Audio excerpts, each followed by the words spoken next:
Dr.M.G.R. Educational and Research Institute, University, Madurai, Chennai.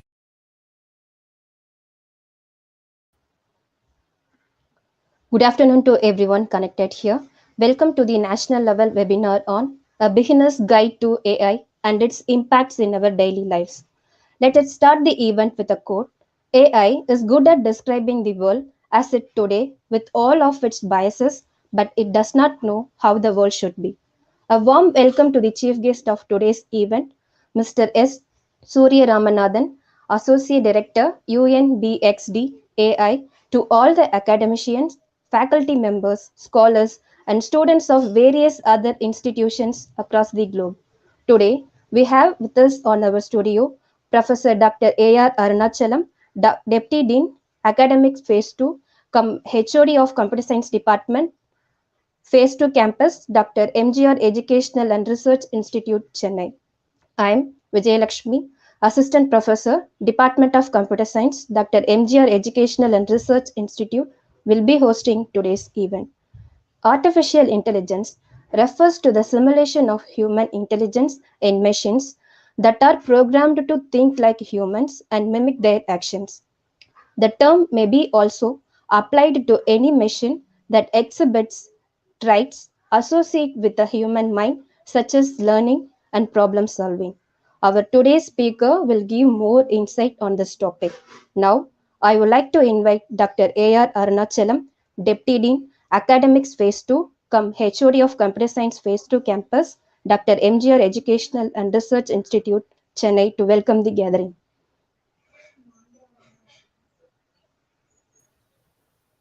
Thank you, ma'am. So, very good afternoon to one and all connected here. So, on behalf of Dr.M.G.R. Educational Research Institute, Adayalampattu Phase 2 Campus, I would like to welcome you all to this national level webinar conducted by Department of Computer Science on the topic A Beginner's Guide to AI and its impact in our daily lives. To start with, I would like to thank our Honorable President Engineer A.C. Sarun Kumar sir for his enormous support towards conducting a lot of online activities, as well as I really thank him for his kind approval towards conducting this national level webinar today. So next, I would like to welcome all the other dignitaries, executives, deans, HODs, faculty members, and students of our university who have joined with us today to watch this webinar live. Next, I would like to welcome the speaker of today's session, Mr. Surya Ramanathan S, who is Associate Director at UNBXD AI, who has vast experience in this particular field. So thank you so much, Mr. Surya, for accepting our invitation to take this wonderful session. I think really we are very much thankful for you for spending your valuable time on this knowledge transfer session. Next, I would like to congratulate my team members who are coordinating this event today. Mrs. V. Vijayalakshmi, who is going to be the host for today's event, as well as Mr. Ganesh Babu, who is taking care of the technical support. So, as you all know, I mean, our university have been choosing the right topics and inviting right speakers to take the session. And today, this is another session which is especially focused towards artificial intelligence. Now, as you all know, we are all now living up with this particular technology. So I think AI is playing a vital role in different kinds of sectors. I think whether it's healthcare or I mean automobile industry or maybe agriculture. Some of the examples, I could say that something like the chatbot and then smart cars. I think there are a lot of plenty of examples I could list out. And today we have an eminent speaker with us who has a very good knowledge on this particular field, and he's going to share all his experience, as well as he's going to give a deep insight about what is AI and how AI is playing a vital role, or maybe how it creates an impact in our daily lives.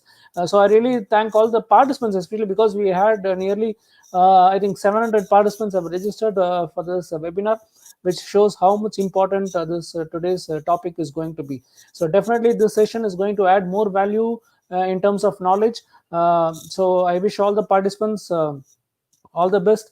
And on behalf of our university, I once again welcome all the participants for this particular webinar.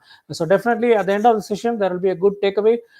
So I wish good luck and all the best. So once again, I invite all of you to this national level webinar. Thank you all. Thank you, sir. It's my pleasure to introduce our speaker of today's event, Mr. S. Surya Ramanathan. He completed his BE Computer Science from Anna University, Guwahati, and completed his MSc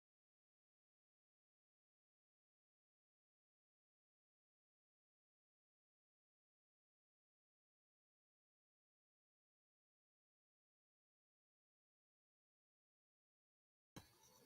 Sector from Vijayakshmi ma'am, you're online now.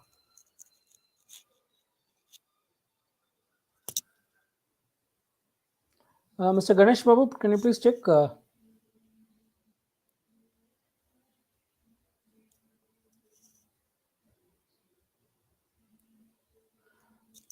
Okay, just please wait. Okay.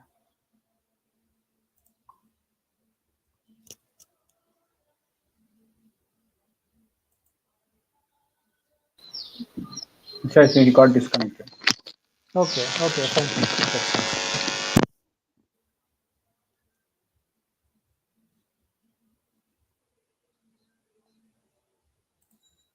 Yeah, okay.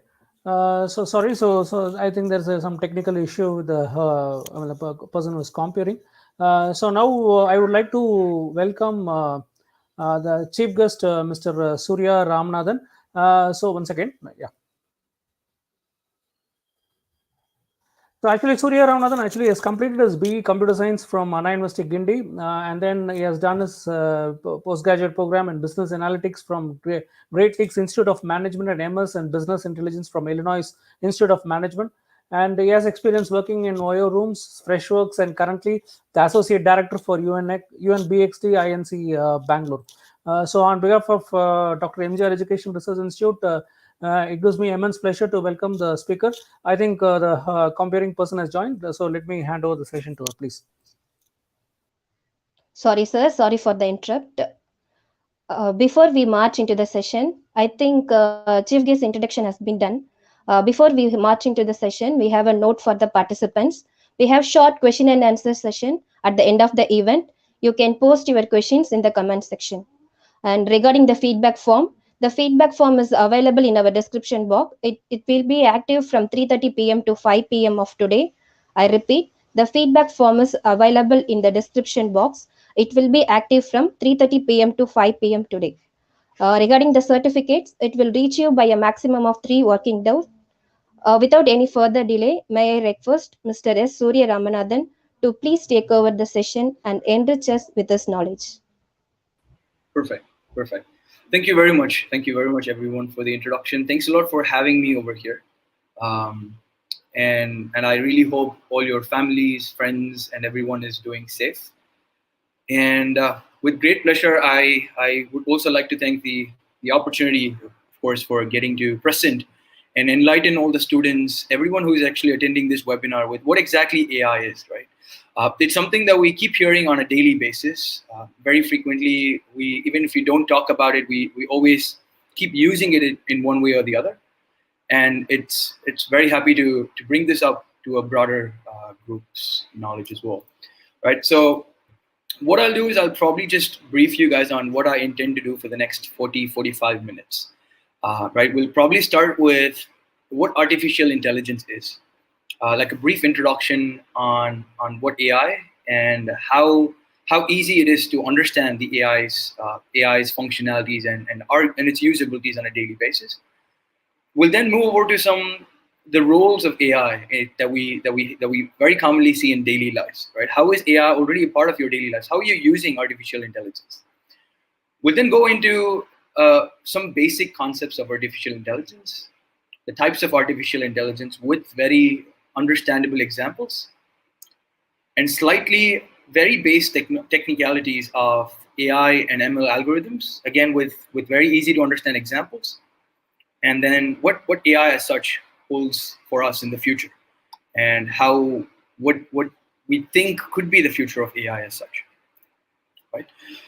And what I'll do is when you talk about AI itself, right? It's as I mentioned, it's something that we keep hearing. Sometimes people perceive it as something that's very complicated. Right? Often people think it's super complicated, and we think of robots and very complicated stuff. But don't forget, and that AI has slowly crept into our daily lives, right? The word artificial intelligence in itself was coined back in the year 1956 by John McCarthy. This is when he defined artificial intelligence. What he coined was actually the science and engineering of just making intelligent machines, right? And AI is that technique of getting machines to work and behave like humans. It's based on the principle that human intelligence can be defined in a way that a machine can easily mimic and execute tasks, from very simple tasks to very complicated tasks as well. And the goal of artificial intelligence includes learning, reasoning, and perception. But I'll also make this very easy to understand. But before that, I'll touch base on where AI started, the history of AI, and skim you through all the elements and where we are right now with AI, just before we go into some examples. Right? If you were to look at the history of AI as such, in 1950, the first major advancement happened. Right? In this field, the founder of computer science, Alan Turing, via a Turing test, which is the first big step in the evolution of AI, found out that if a machine could carry on a conversation that could not be differentiated from that of a human, then that machine had already started thinking, right? And now when a machine begins thinking is when we call that artificial intelligence, right? Machines doing elements that it's not expected to do. Of course, you're just feeding it data, and it could be outputs that you want to derive from it, but that's the beginning of artificial intelligence. Soon then, AI started doing rounds in the industry, became a very famous topic in the 1960s, 1970s, soon after which there were numerous reports that started criticizing artificial intelligence, right? Government stopped spending on R&D, and the interest in the field reduced in the 1970s, mainly because of how AI could be misused. However, in the 1980s, the British government picked up artificial intelligence funding to mainly compete with Japan, who never stopped funding and researching and were very advanced at that point of time. And in the field of computer science, started growing only after that. After that, you saw several examples of artificial intelligence. In the 90s and in the 2000s, you saw IBM's Deep Blue computer, right, which competed with the then chess champion Garry Kasparov. And the AI computer won Garry Kasparov, who was ranked #1 in chess. And that brought a lot of spotlight to artificial intelligence and what it could potentially do to our daily lives. Computers became smarter than humans in most possible ways logically. It started winning quiz competition against the smartest human beings alive. And now we are living alongside a life with Apple Siri, Google's Assistant, Google Maps, Amazon's Echo, numerous products that we use. And as we go through, I'll keep this very conversational. I'll also start asking some questions just to keep you guys engaged as well. Feel free to drop answers in the chat box, in the comments box, and yeah, we'll take it from there. And as the comparer and Mr. Arun had mentioned, right, we have numerous impacts of AI in several industries. In different verticals have benefited from artificial intelligence in various different ways, right? We've got verticals like agriculture, astronomy, automotives that have seen artificial intelligence either in the nascent stage or in advanced stages, somewhere where they're benefiting from it. Industries like eCommerce, education, entertainment, business analysis, sales and marketing, gaming especially, have benefited to great extents. We'll probably touch base on some relevant examples that you guys could relate to as well. And we'll start maybe from artificial intelligence in the automotive sector. Right? And if you look at the automotive sector, you have three main segregations or segments, you could say. Right? First one is the manufacturing of the vehicle. Second is the transportation of the vehicle, which includes the driving. And third is the servicing. And this comprehends or completes the automotive sector. And if you talk about manufacturing of vehicles, artificial intelligence is used, of course, in designing the vehicles itself, handling supply chain, and putting all those parts together to assemble the vehicle, automating the process of production and post-production. And all these are already happening, right? Most retailers, most companies already use AI in automating the manufacturing process.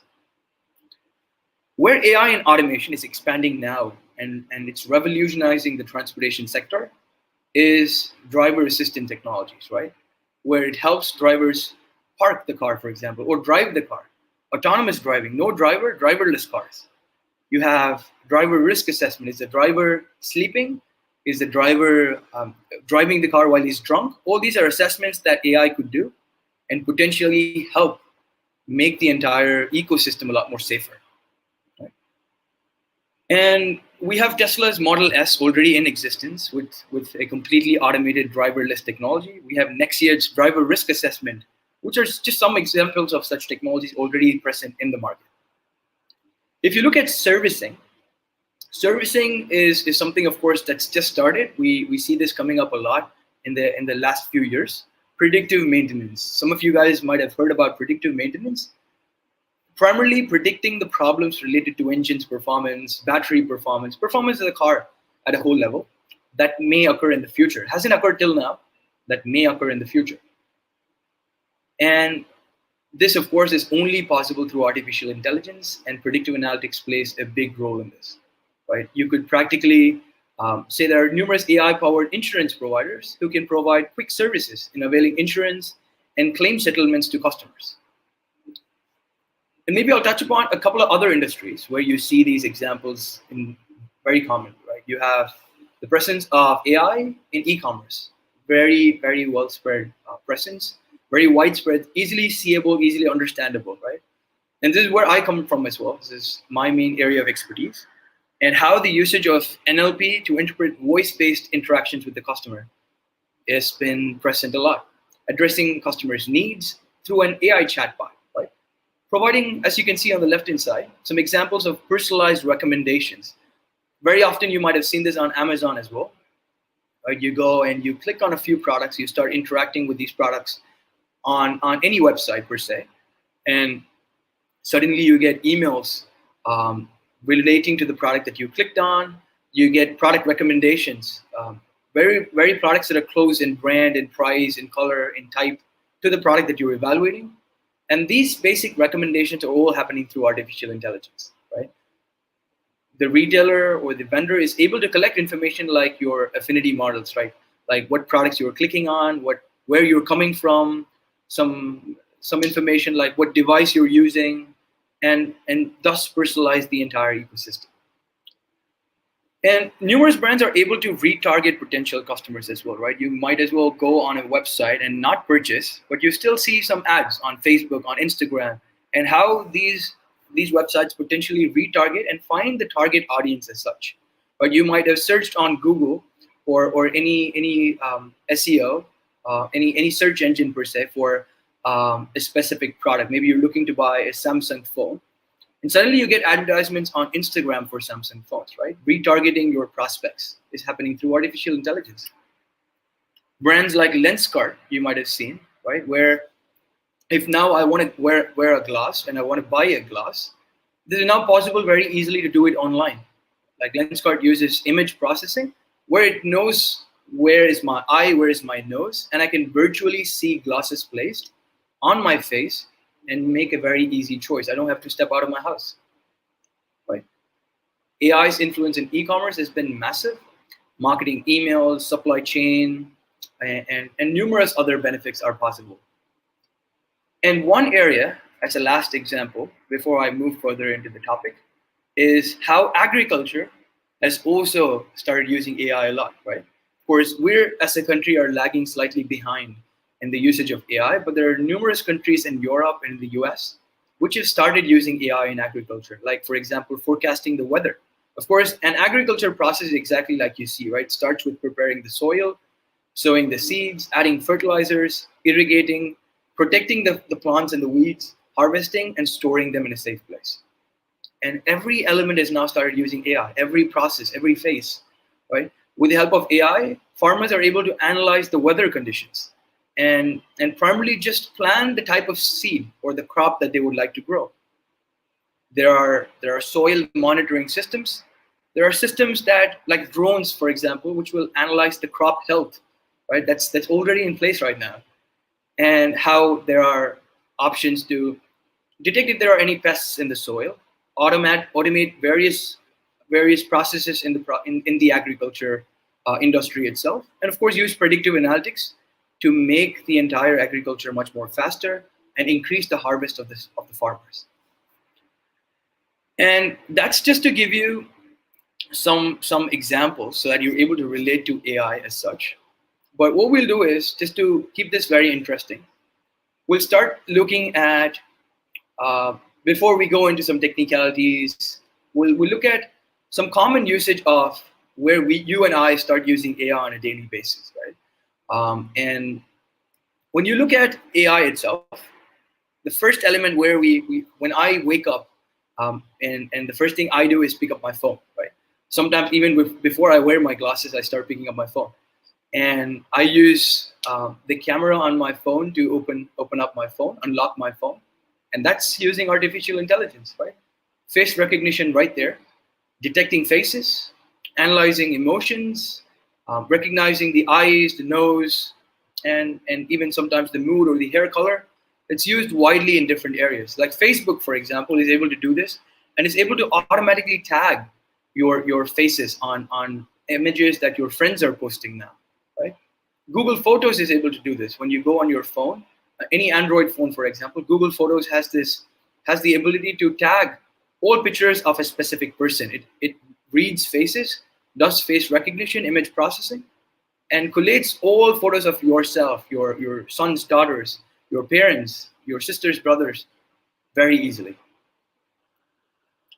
Another area where as soon as I pick up my phone, of course, I want to, let's say now I want to drive to office or drive to a specific place to meet a customer, right? I start engaging. I don't have to use my phone. I don't have to use Google Maps, but I can maybe ask any one of the existing voice assistants in the market for this. I can understand what the weather is like. Is it going to rain? And any questions per se that I want to have answers for. Virtual assistants like Amazon Alexa, Google Assistant, Microsoft's Cortana, Apple Siri, Samsung's Bixby, or all in the market, making our lives so much easier. You ask a question, what's the weather like? And it tells you it's going to rain today in the evening, right? And that's apparently one of 70,000 skills that voice assistants in the markets can do. Now people start using AI through voice assistants to switch on or off lights and fans and air conditioners, open the front door, start cleaning the house, and much more. All right, this is NLP and machine learning in process.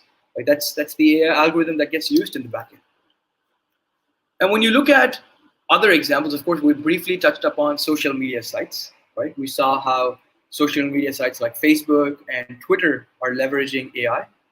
But Twitter, in fact, actually uses something to, numerous AI algorithms to identify hate speech on their website. Like people could talk not in a nice way to other people, hate against celebrities or popular personalities like the leaders of the country, use offensive terroristic language in tweets, and this is not acceptable in any standard in any country, right? And it's impossible to manually go ahead and find and ban these accounts. And that's exactly where machine learning, deep learning, and natural language gets used, right? There's a report that says the company has apparently discovered and banned 300,000 accounts, 3 lakh accounts, out of which 95% of them were banned automatically by AI. Google Maps. Right? Of course, now I've woken up, I've used voice assistants, and I've used my social media. Now in my day, I want to travel to that customer's place, and I start using Google Maps. Again, a usage of AI, right? It tells you whether it's going to be heavy or light traffic on the way you reach the destination. It tells you what is the shortest way to go ahead and reach, what is the fastest way to reach that destination. And it continuously uses trending or live traffic data to give you an accurate time as to when you will reach, right? It also takes into account elements like the distance, the road quality, the size of the road, in order to give you this information, right? And after this, if you're looking at, elements, and maybe this is like a first base where I'll pause just to have answers popping up on your YouTube comments. I've given you a screenshot. This, of course, I've also highlighted what this is very clear. This is Gmail as an email provider. So anyone can probably go ahead and type answers for this question, right? In Gmail, there's a very good use of AI, right? It's used to do 2 to 3 big things. But where do you think in documents or in Gmail specifically, how or where is AI used, right? And start populating your answers, and yeah, I'll probably checking them at the end of the session. And we also have various other elements. I'll probably skim through just with the interest of time and the basics that I want to touch base in the second half of this webinar as well. But how Google Translate uses artificial intelligence, right? Like machine translation. We have various other personalized recommendations, like I explained on e-commerce through Amazon Shopping or Myntra or Flipkart, any website that you're using. How self-driving cars are completely able to automate, right? We predict where objects are, where walls are, where roads are, where the sides of the roads are, where people are, and now automate this completely. Driverless cars are already in the market, and it's no longer before which you'll start seeing these cars come up in India as well. Right? Real-time data from sensors, GPS location of the vehicle, radars, lidars, cameras, and all of this are sending multiple information to the vehicle to let it know how it has to drive this car automatically. Right? Already present in Tesla and Waymo.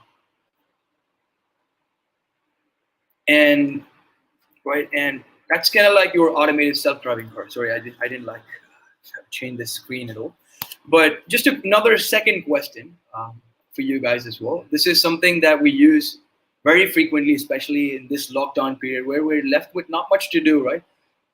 We study or work for a few hours, and of course, entertainment becomes a big part of our daily lives. So this is a question as to what do you think this is? Where do you think you've seen this image or screenshot? And how you think AI gets used, right? Where is AI coming up in this screenshot? Well, wonderful. That's just to set the tone of this webinar. But getting into slightly interesting things, right? So that you guys, of course, are able to understand a bit more about AI. What is AI? What are the types of AI? And maybe if I want to understand the basics, what should I know? There it is for you. But AI itself is just artificial intelligence, and it's you could say it's an enormous study, right? It contains of multiple subsets of studies as well, which in itself is extremely massive, right? Artificial intelligence, as I explained at the beginning of the webinar, is the science of getting machines to mimic the behavior of humans, right? It's kind of saying, you do what I want to do without me actually doing it, right? You should be smart enough to do this automatically. And however, when you look at machine learning, as you can see, it's a smaller circle within artificial intelligence, because machine learning is a part of artificial intelligence, right? It's a subset of AI, which focuses on getting machines to make decisions by feeding them data, and that is what is called as ML, right? I train the machine, I enable the system, and it continuously keeps improving with experience. And further down on machine learning is a smaller subset, which is a massive study in itself, called deep learning, right? It's a subset of machine learning that uses neural networks, which we'll touch upon very briefly, to solve complex problems, right? Like driverless cars is a very complex problem. And there's enormous deep learning algorithms that are getting used to make this happen. Right? And we'll touch base upon maybe some examples in the previous slide itself, right? Maybe deep learning, as I explained, is driverless cars. Machine learning is those product recommendations, right? Or navigating from, say, location A to location B, where I use multiple algorithms, and the system automatically learns from the data that is fed into it. And artificial intelligence could be anything that's where the machine is smart enough to learn and do. For example, you give me like say a bunch of reviews, right? Maybe you give me 10 reviews, and now I tell you that if the movie is good or bad, and automatically rate the movie based on the reviews that you give to me. That's very simple AI in its function, right? And what I'll do is I'll broadly walk you through the 3 different types of AI, and we'll get into the nitty-gritties and touching base on each one of them as we go through. If you look at AI itself, right, it can be segmented into three. It's one which is narrow intelligence or weak AI. Second one is general intelligence or strong AI. And then there's artificial superintelligence. Right? And to understand this, I'll keep this very simple also. Right? Artificial narrow intelligence is one that primarily focuses on one narrow task. Right? It's kind of like a horse with blinded eyes, and it has to achieve that task. That's the only task it has to do. Right? It has limited range of abilities, and that's primarily everything that we use right now. Right? This is the only type of AI that we have in presence, and all those examples that we spoke about are good examples. Like Alexa, Amazon's Alexa, or Google Assistant, Siri is a perfect example of this. Right? It works with a single intention. And artificial narrow intelligence in itself operates with a limited predefined range of functions. Right? There's general intelligence or self-awareness, despite being a sophisticated example, like face recognition on your smartphone. It has a particular task to do. That's all. Autopilot mode of Tesla has a particular task to do. The social, a few years ago, there was this robot called Sophia, right, which started talking to people exactly like a humanoid, you could say, right? A social humanoid, Sophia, in itself, even though it's very complex, is still narrow intelligence. Right? It's not smart enough to do things on its own. Google Maps is an artificial narrow intelligence. And that's your first type. If you start looking at the second type of AI, the general intelligence or the strong AI, it kind of involves machines that has the ability to perform any intellectual task that a human being can. You could associate artificial general intelligence to a human being, right? That's how God is, right? Maybe he's defined us with super or strong AI, right? You see, machines don't possess human-like abilities at this point of time. They have a strong processing unit that can perform high-level computations. That's all. But we're not at that stage where machines can think and perform like a human without any guidance. There are a lot of questions in the industry if artificial intelligence is possible, and even if it is possible, is it even desirable, right? Because Elon Musk, Stephen Hawking, great legends have warned about strong AI, where strong AI would take off on its own, redesign, perfect itself, learn from its surroundings at an increasing rate, at a rate where humans couldn't at one point of time match with, right? Humans, of course, have like a lot of limitations, like external forces that's stopping them from unlimited growth, right? Like biological evolution, the age limit itself, and they highlighted that if strong AI comes into presence, that it could at one point of time supersede human evolution itself, right? Of course, very scary things. And then there's super intelligence, right? Where this is where it gets a little theoretical, not practical per se. There are some examples we've seen in movies, right? And artificial super intelligence is that technology where it's able to surpass the human mind, right? Like you think this is going to happen, but the AI, of course, has limitless data in which it's now able to think and do things that a human could not even have thought about, right? Like the iRobot that's featuring the movie iRobot featuring Will Smith, or a robot movie, the Enderan movie with Chitty, and all these are examples with super intelligence. And cool, that's to set the context and keep everything very basic. But what I intend to do for, say, the next 10 to 15 minutes is, of course, take this one step further and give you guys some basics of AI as such, some basics of algorithms in artificial intelligence, right? Till now, we've seen use cases, relatable examples, and we haven't gone technical even to the slightest of bits. And we'll just touch base on this very briefly. And do feel free to put in any questions that you have on the chat box, on the comments box, and happy to pick this up. First thing, we'll probably start looking at machine learning, which is one aspect of AI, one important aspect of AI. And we'll start digging deeper into this, and with some algorithms, with some examples, and so on. Right? So what is machine learning? And if you ask me what is machine learning, I probably would explain this to you with an example. this exact example that you see right there, right?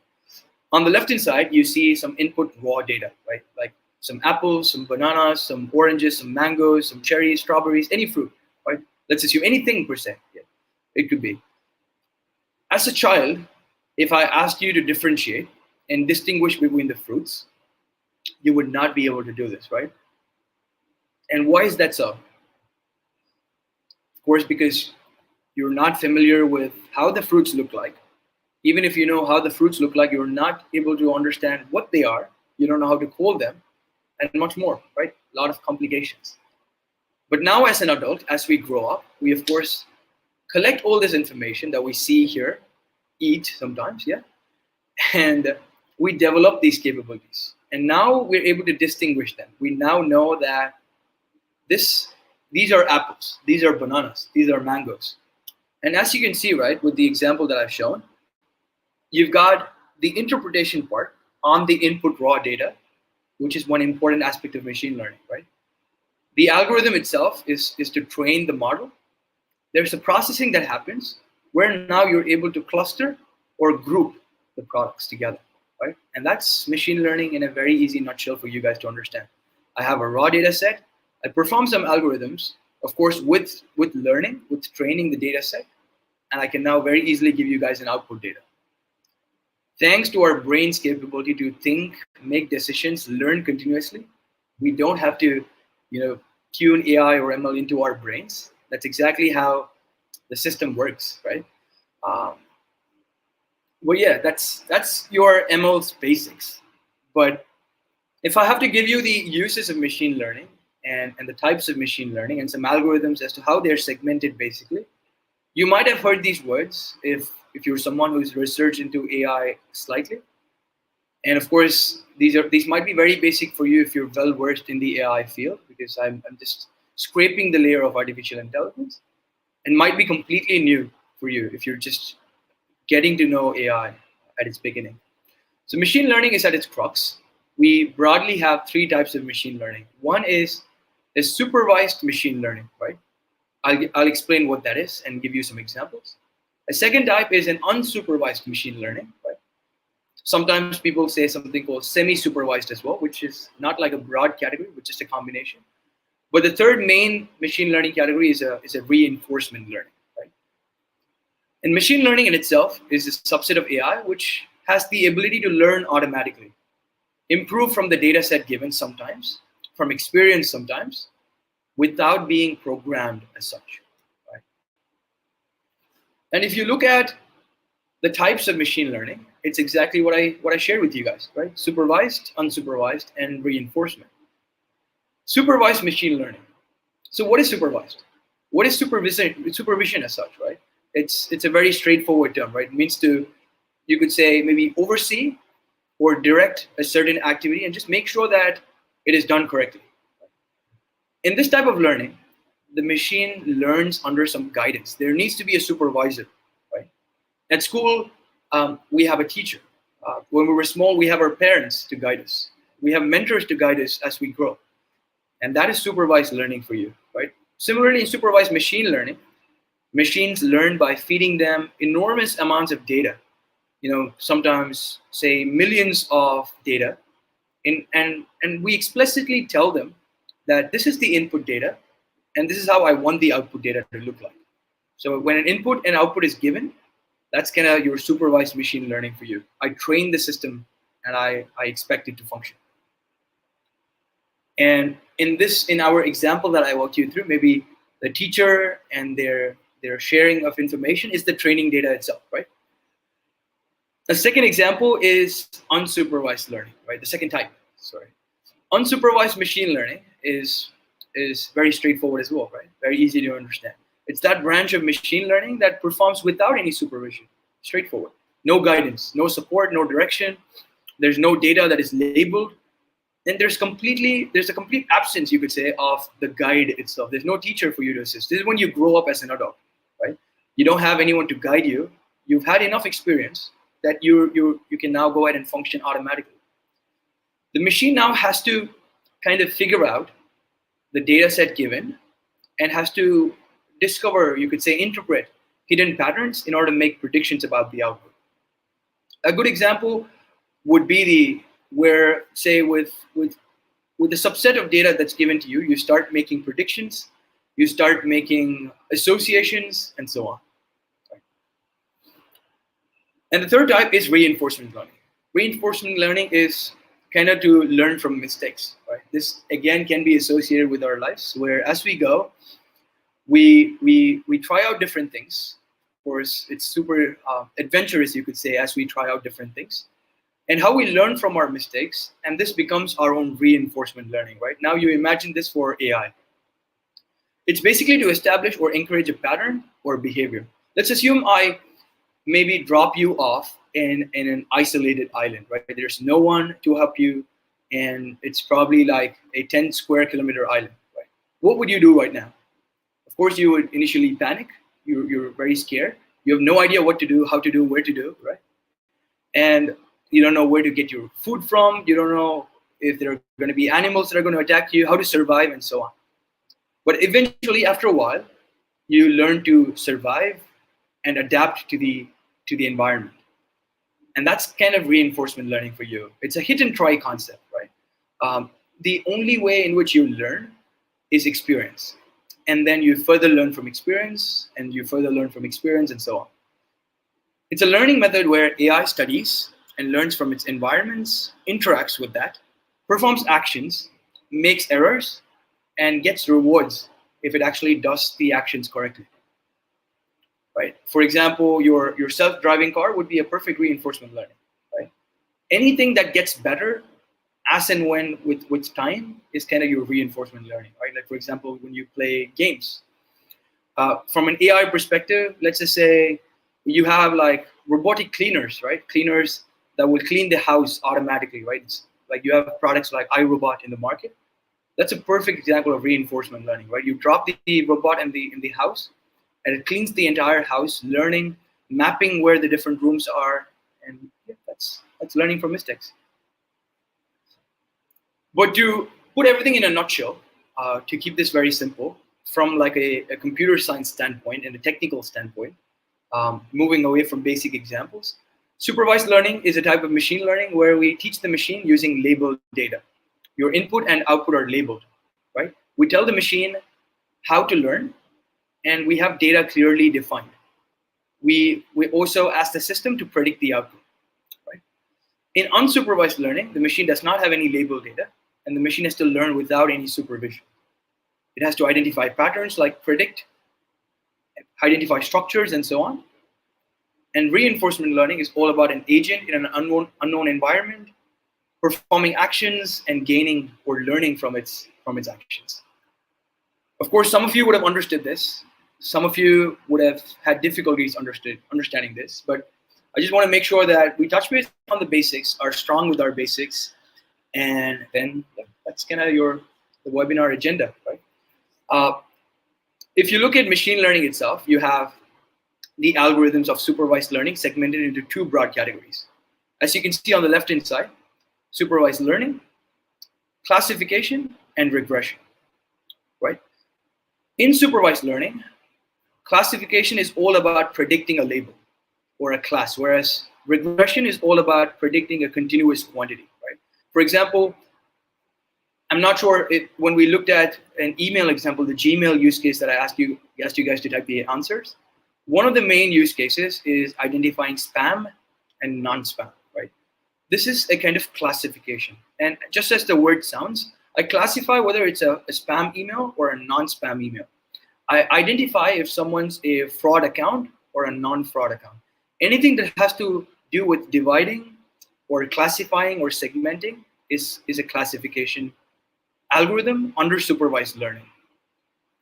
If you look at regression, right, regression is used to predict a continuous variable, that's said. Right, a variable that can have infinite number of possibilities. Of course, I can very easily classify using regression algorithms, because what regression algorithms are used for is I have a bunch of data points, right? Could be with respect to time in the x-axis, could be with respect to any element, an x-axis and a y-axis that you have, where I start predicting, say, I can maybe forecast stocks, right? I forecast the market. I can maybe predict the score that would be scored in today's cricket match, even before any of them start batting, based on the players, based on the ground where they're playing, based on their last few matches, right? I have enough data, I can now start predicting. Anything to do with predicting as such is regression for you, right? I can predict the price of the land that will come up in this specific area, real estate price prediction, right? A perfect example. Assessing a risk of a specific stock. If I were to purchase a specific stock or a mutual fund, how much risk does it carry? Prediction again. And I really hope you guys have a good understanding of supervised learning. Moving to unsupervised is, you could say, 2 or 3 different types. So probably touch base upon the 2 broader categories: clustering and association, right? So association examples include finding a relationship between products that you see on e-commerce, right? It's exactly like it sounds, associating products to another product, providing personalized recommendations. When someone's maybe buying a mobile phone, I've associated that they will also maybe need a tempered glass. When someone's buying a laptop, they're bound to buy a laptop bag, right? And just give me one quick second, I'll just maybe have the light turned on.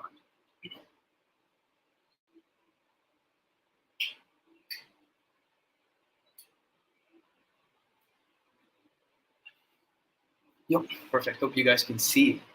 But that's association examples for you, like providing personalized recommendations. And you try to find association between different elements.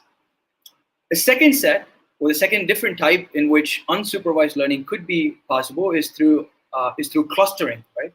This is a perfect example where I can probably segment and target specific people, like targeted marketing. I detect anomalies and start targeting people, right? There are some similarities I find in them, and I start targeting them. Like maybe people, some advanced fraud detection in credit cards use this clustering mechanism. Maybe detecting anomalies in medical fields. Like for example, an ideal liver should look like this, and any anomaly I now can easily find out, right? That's your unsupervised learning. And of course, reinforcement learning, I gave you examples of the iRobot and the self-driving cars and so on. But just to skim you through some use cases that are broadly used right now, banking, healthcare, and retail use these types of models everywhere, right? Banking uses supervised, unsupervised, and reinforcement learning, primarily in identifying if, say, a particular person can be given loan, right? If they're worthy of a credit card, right? You can segment certain shoppers based on their characteristics, and you can even provide some good offers for them. You have healthcare usages of AI and ML, broadly in, say, something like using the MRI data, predicting if there are any anomalies, as I mentioned, right? In retail, broadly, I've given you some good examples also. We've got just like about 3 to 4 more slides, but to make this very easy to understand, right? The first example you see is where I feed in the data about a cat, and that supervised learning knows what exactly the images of cat are like with the labeled data. It gives me output in my desired format. And unlabeled data is the one that you see in the middle, unsupervised learning. I don't have any output data coming in like a labeled format. And the system is automatically able to figure out patterns and segments it into 2 groups, clustering, one containing cats and one containing dogs based on its learning. And what we'll do is we'll maybe just touch base on some applications of these algorithms, right? There are numerous algorithms, as you see, in supervised learning and unsupervised learning. Anyone who's going through AI in depth will start studying these algorithms extensively. And once you probably master these algorithms, you'd probably be very strong in your field, right? You'll be extremely having a strong presence. And these are broadly the algorithms that anyone could think of, right? Of course, the field is massive. These are the most important algorithms that we use on a regular basis. Like in regression, now we spoke out of supervised, unsupervised. We got one step deeper into regression and classification. I showed you some examples. And these are different algorithms itself, right? In regression, you've got linear regression, logistic regression, gradient boosting, right? Different algorithm, k-nearest neighbor is something that's probably not in this slide. But various algorithms, like you have algorithms like support vector, right? That's a good classification algorithm. In unsupervised learning, you have algorithms like clustering algorithms, k-means or c-means clustering, or the recommendation algorithm, which is a priori, and much more, right? But what we'll do is just to maybe like wrap up this webinar with a, and then not to get even more technical than this, we'll start looking at some algorithms and where it's broadly used, right? A good use case is a bank loan approval, right? You have loads of data. You have loads of data that's available where you have information like the balance of the account. You have information like the duration of the credit, how they've been interacting with the bank, how their account statement is, their age, their years, and other information. Of course, you have numerous such data available.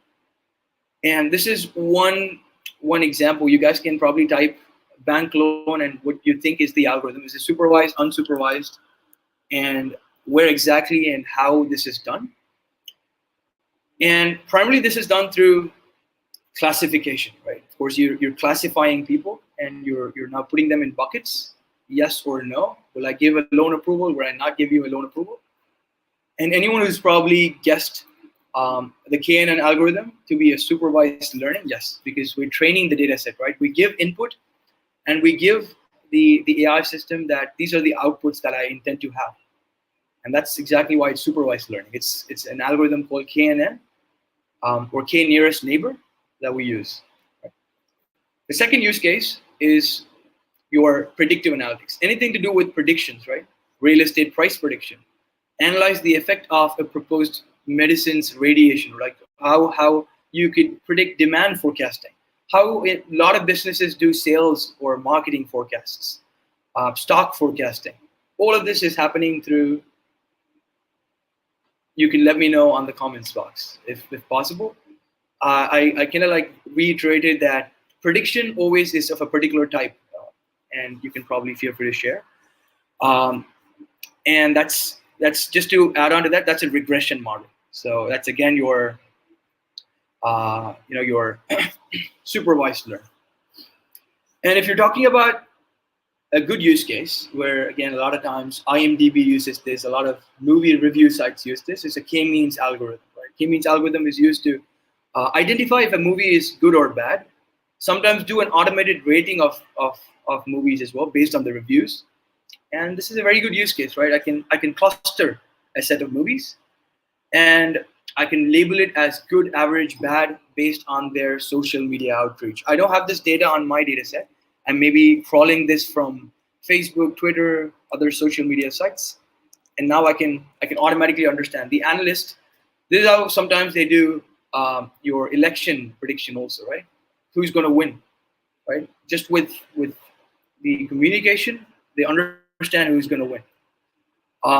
The fourth good use case is a market analysis. Of course, they use k-means algorithm or clustering algorithm. As the question sounds, right? The problem statement is clustering, and clustering is always got to do with k-means or an unsupervised learning. I don't have like a specific output, right? And it could be anything. You could give me like any value. It could be 7.5 as a rating, 7.555 as a rating. Yeah. And how you could practically use market basket analysis, which is the fourth use case for, say, an unsupervised learning, where based on the products that people are buying in a grocery store or an online store, what products could be grouped up together, right? Maybe I can always recommend whenever someone's buying bread, maybe jam along with it. Whenever someone's buying t-shirts, shorts along with it, right? Phone and a phone case and so on. And a last use case, something that we spoke about is reinforcement learning. There's an algorithm called Q learning that's used, and Q learning is learning from experience. Of course, it knows what the environment is. There are a lot of sensors to help this, but understand the environment, learn from mistakes, get rewards. As an agent, you get rewards for doing this well and completing the task, and you're punished for, of course, like not doing the task well, and that's reinforcement learning for you. I really hope this session was interesting, was engaging, and conversational. But that's kind of like what I had for this webinar. I'd like to thank you guys a lot for this opportunity. Any questions that you guys have, feel free to drop. Happy to pick this up and take this forward from there.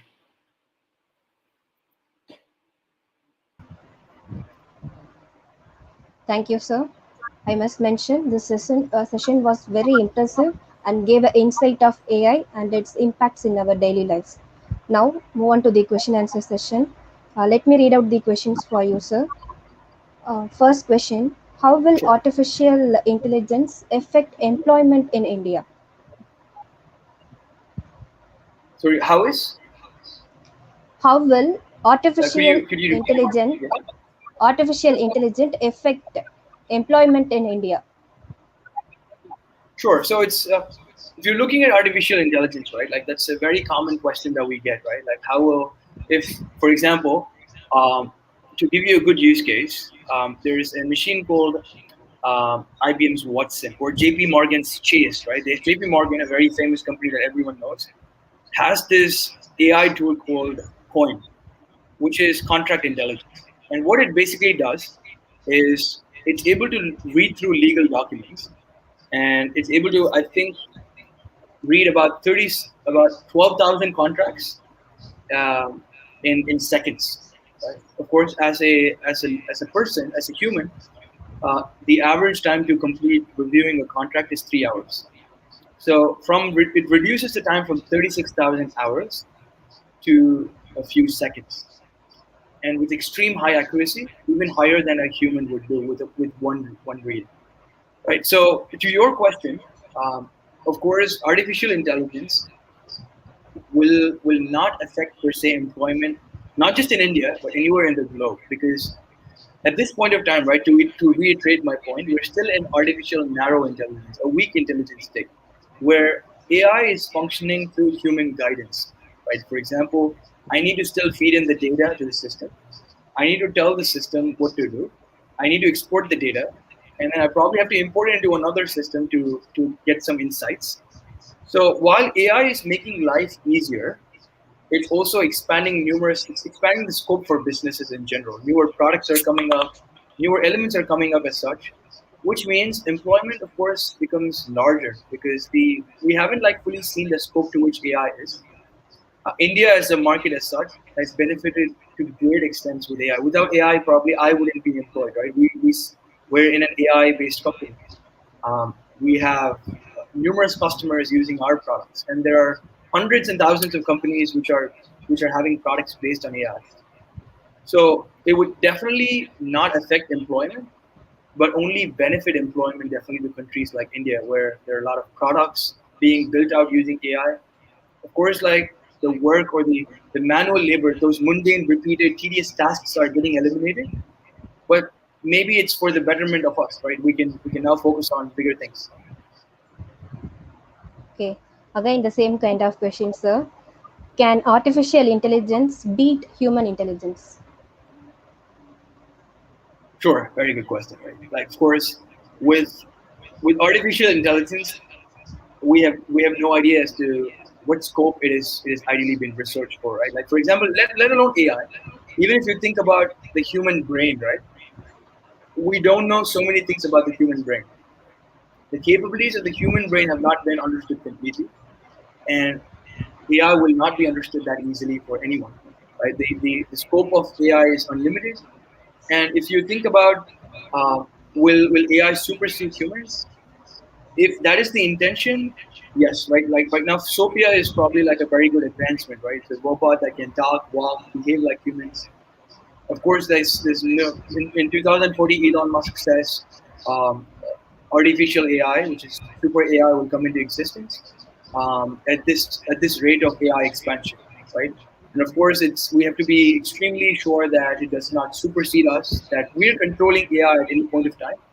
And artificial intelligence, at the end of the day, is only to make our lives easier and not make our lives difficult, right? That should always be something when we're building out any AI product. Last question, sir. Can artificial intelligence decrease the importance of a teacher? Decrease the importance of Teacher. teacher. Okay. No, no, never, never. Right. While we have artificial intelligence, right? You could imagine artificial intelligence as someone with enormous repository, right? Like, would you say like someone who's the smartest person in the world is the best teacher? Absolutely not, right? Exactly. Exactly, sir. And yeah, so a teacher is someone who would probably put things in the nicest of ways, understand emotions of students, pitch the same, say, the concept or the subject in different ways in which students could understand differently. But artificial intelligence is just a super smart robot, you could think, which is going to pitch the same thing again and again, unless it self learns eventually. And it's impossible to replace a teacher, at least in the next several years. Maybe sometime down the line, of course, all of our jobs will be at stake at that point of time, right? Maybe a teacher, a lawyer, a judge as well, the sales guy, and a lawyer. Everyone's lives are at risks. Everyone's jobs are at risks, but that's again not happening for the next several, maybe 10, 20 years for sure. Okay. Thank you, sir. Thank you so much. May I now request the technical team to please display the appreciation certificate as a token of love and affection.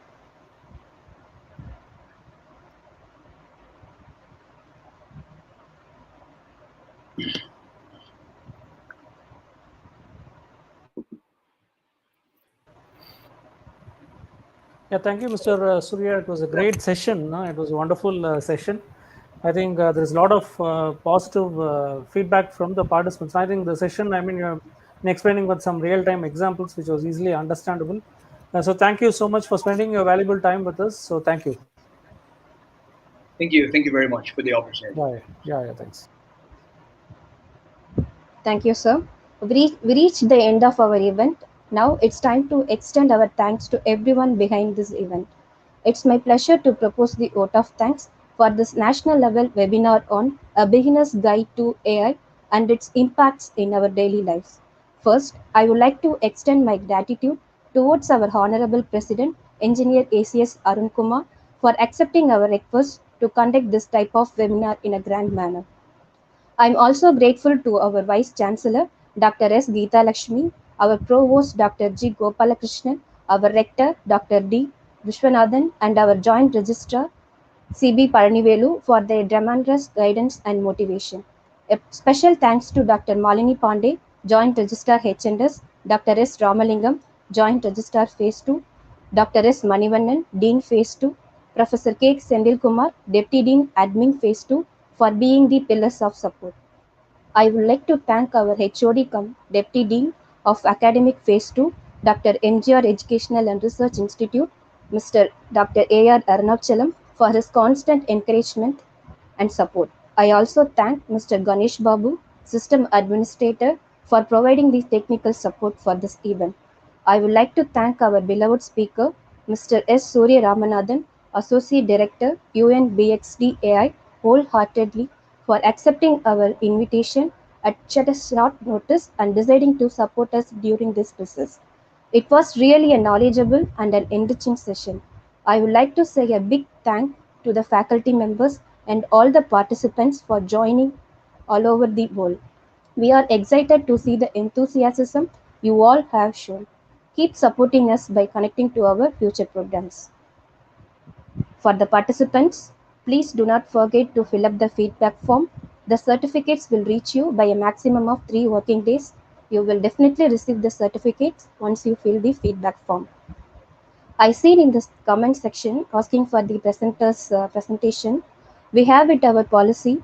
The speaker's presentation is not shared, but this video is available in our YouTube channel.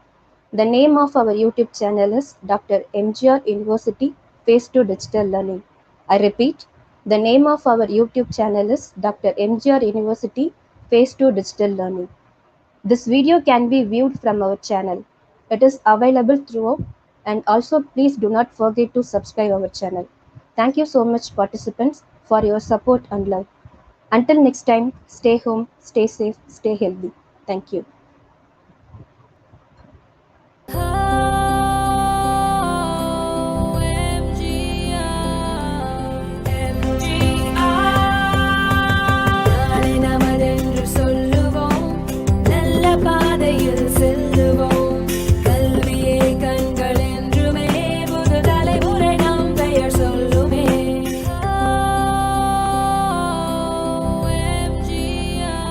Dr.